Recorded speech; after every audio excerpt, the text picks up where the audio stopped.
అందరికీ నమస్తే, రామ్ రామ్. అందరు మంచిగా ఉన్నారు కదా? మంచిగా ఉంటారు. కానీ యోగి సాయిబాబా గుళ్ళే దత్తపారాయణం అట. ఇప్పుడు వచ్చే పూర్ణం ఇలాంటి పుణ్యం ఉన్నది కదా, ఈ పుణ్యం గురించి వారం రోజుల నుంచి దత్తపారాయణం చేస్తుంది భక్తులు 108 మంది. ఈ భక్తుల ముచ్చటేందో చూద్దాం పాండి.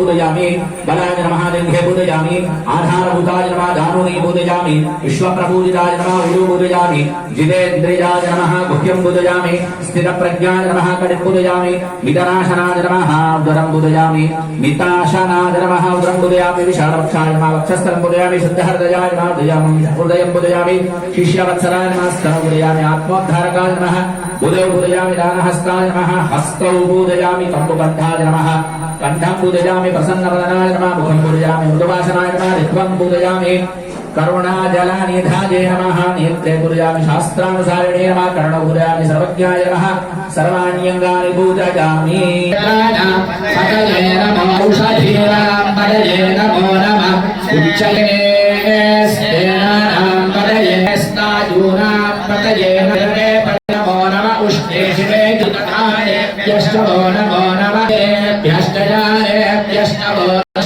नमो नमः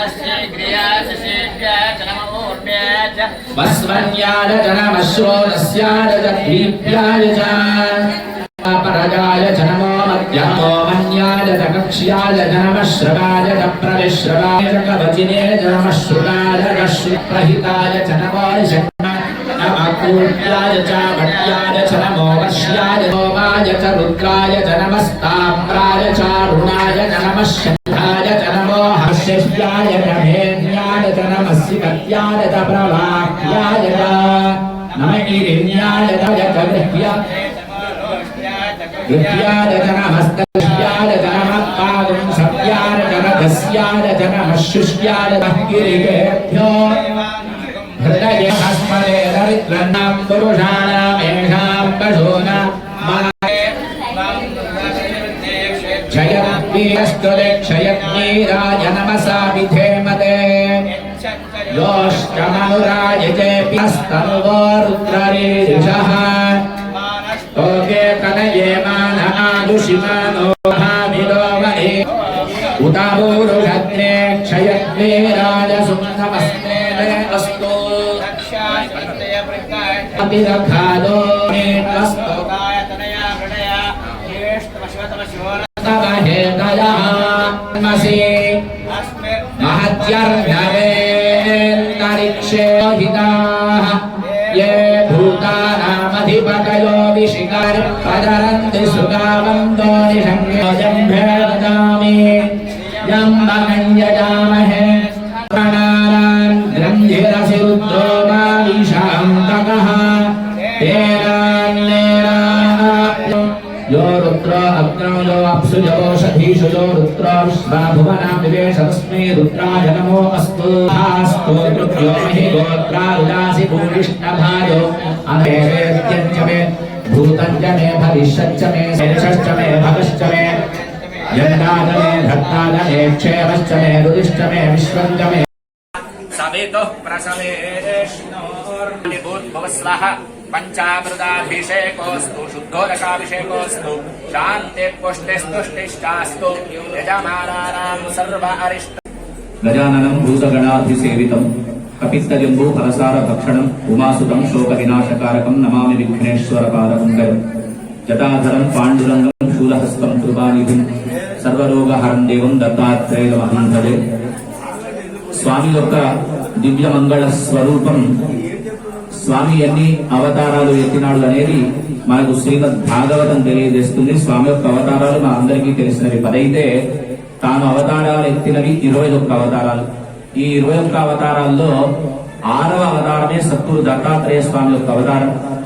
ఆ అవతారం మార్గశిర మాసంలో, నేటి రోజున మార్గశిర మాసంలో వచ్చేటువంటి పౌర్ణమి రోజు సాక్షాత్తు పరమాత్ముడు అవధూతగా అవతరించి దత్తాత్రేయ జన్మదినం, ఉద్భవం, జయంతి. మనమైతే జన్మదినం అనుకుంటాం కానీ స్వామి ఉద్భవించినాడు కనుక లోక కళ్యాణార్థమై మనలో ఉండేటువంటి అజ్ఞానాన్ని నిర్మూలన చేసి సుజ్ఞానాన్ని ప్రవర్తించడం. గురు చరిత్ర రాసిన, గురు చరిత్ర చదివిన, మనసు పెట్టి చదివితే ఎన్నిసార్లు చదివినామనేది ఒకసారి పక్కన పెడితే ఎటువంటి మహా వ్యాధులు ఉన్నాయో ఆ వ్యాధులన్నీ మన దరికి రాకుండా చేస్తాడట పరమాత్ముడైనటువంటి గురు. అంతేకాదు ఒక కామధేనువు గురు చరిత్ర, ఒక కల్పతరువు ఒక గురు చరిత్ర. గురువు అంటే కేవలం అజ్ఞానాన్ని నిర్మూలించేవాడు అని కాదు, ఆయన మీద గురి కలిగితే చాలు ఆ గురి నిరంతరం మన వెన్ను పూసబొక్క ఎట్లాగైతే కనిపించదో అట్లా ఆ గురువు మనల్ని నిరంతరము కాపాడుతాడు. కనుక ఆయన 24 మంది గురువులను ఎంచుకున్నాడు ఏ విధంగా జ్ఞానాన్ని పొందాలి అని. అటువంటి జ్ఞానాన్ని తాను పొంది మనందరికీ నేర్పినటువంటి ఒక మహానుభావుడు సాక్షాత్తు శ్రీమన్నారాయణమూర్తి అంశలో ఉండేటువంటి ఒక గురువు దత్తాత్రేయ స్వామి. ఆయననే దత్త అనే పేరుతోనే పుట్టినాడట. దత్త అంటే ఎవరైనా పుట్టిన తర్వాత పేరు పెట్టుకుంటారు, కానీ ఆయనే ముందే చెప్పినాడు, నేను దత్తతగా నేనే నా అంతటా నేను మీ గర్భంలో జన్మిస్తాను అని. అటువంటి దత్త అవతారాన్ని ఈనాడు స్వామి ధరించిన రోజు. ఈనాడు ఎవరైతే దత్త పారాయణాన్ని పురస్కరించుకొని స్వామి దర్శనం చేసుకుంటారో, స్వామి కథను వింటారో, వినని వాళ్లకు చూపిస్తున్నారో వాళ్ళందరికీ కూడా దత్తాత్రేయ స్వామి వారి యొక్క పరిపూర్ణ అనుగ్రహ విశేషము చేత ఆయురారోగ్య భోగభాగ్య సిరి సంపదలు కలిగి మనస్సును ధర్మ మార్గం వైపు నడిపించి నిరంతరము భగవంతుని యొక్క వైపు మనస్సును ఉంచాలని మనసారా ప్రార్థన చేస్తూ జై గురుదేవ దత్త.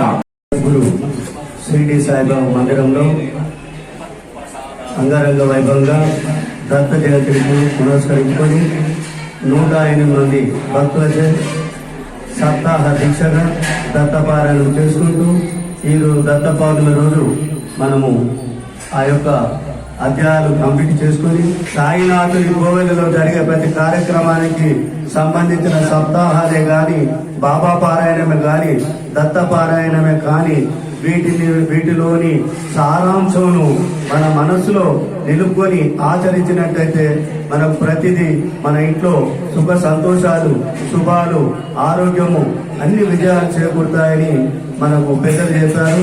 ఇటు కార్యక్రమానికి సహకరించిన వారందరికీ పేరు పేరున సాయిబాబా దేవాలయం కమిటీ కృతజ్ఞతలు చెప్పుకుంటున్నాం. జై గురుదత్త.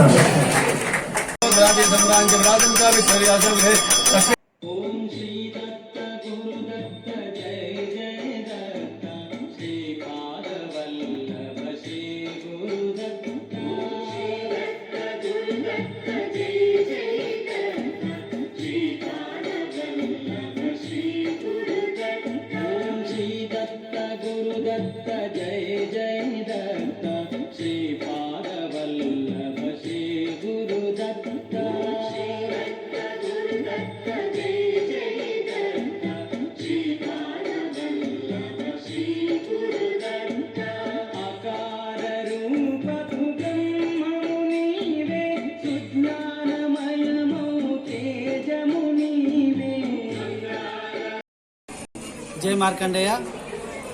భగవద్బంధులందరూ కూడా దత్త పౌర్ణమి శుభాకాంక్షలు తెలుపుతూ శ్రీ భక్త మార్కండేయ దేవాలయంలో గత వారం రోజుల నుంచి, అంటే పోయిన 27వ తారీఖు నుంచి ఈ రోజు వరకు శ్రీ దత్తాత్రేయ స్వామి జీవిత చరిత్ర, గురు చరిత్ర పారాయణం, సప్తాహ పారాయణం సామూహికంగా చేయడం జరిగింది. 108 మంది భక్తుల చేత ఈ యొక్క పారాయణాన్ని నిర్వహించడం జరిగింది. ఈ యొక్క పారాయణం దాదాపుగా గత 25 సంవత్సరాలుగా ఈ యొక్క దేవాలయంలో నిర్వహిస్తున్నాము. శ్రీ భక్త మార్కండేయ దేవాలయం పద్మశాలి సేవా సంఘం కార్యవర్గం తరఫున నిర్వహించే ఈ యొక్క దత్త పారాయణం ఇంతింతే అన్నట్టుగా 25 సంవత్సరాల కింద కేవలం ఆ దత్తాత్రేయ స్వామి మందిరం ముంగట కేవలం మేము ఒక 5గురితో ప్రారంభం చేసినాము. అప్పటి నుంచి ఇప్పటి వరకు ప్రతి సంవత్సరం 108 మంది భక్తుల చేత ఈ యొక్క పారాయణాన్ని నిర్వహించడం జరుగుతుంది. ఈ కార్యక్రమాన్ని నిర్వహించడానికి సహకరించిన దాతలందరికీ మరియు మా యొక్క కార్యవర్గ సభ్యులందరికీ కూడా పేరు పేరున ధన్యవాదాలు తెలుపుతూ జై మార్కండేయ. ఈ భక్తులు దత్త పారాయణం చేసిన ముచ్చట చూసారు కదా, పారాయణం చేసిండు, ఇగో అభిషేకాలు చేసుకున్నారు. వీళ్ళు ఎంత పుణ్యాత్ములో దత్తుని పారాయణం చేసి వారం రోజుల నుంచి ఒక్క పొద్దుండి పారాయణం చేసిండు. ఇవాళకి ముచ్చటితో ఉందాం. రామ్ రామ్.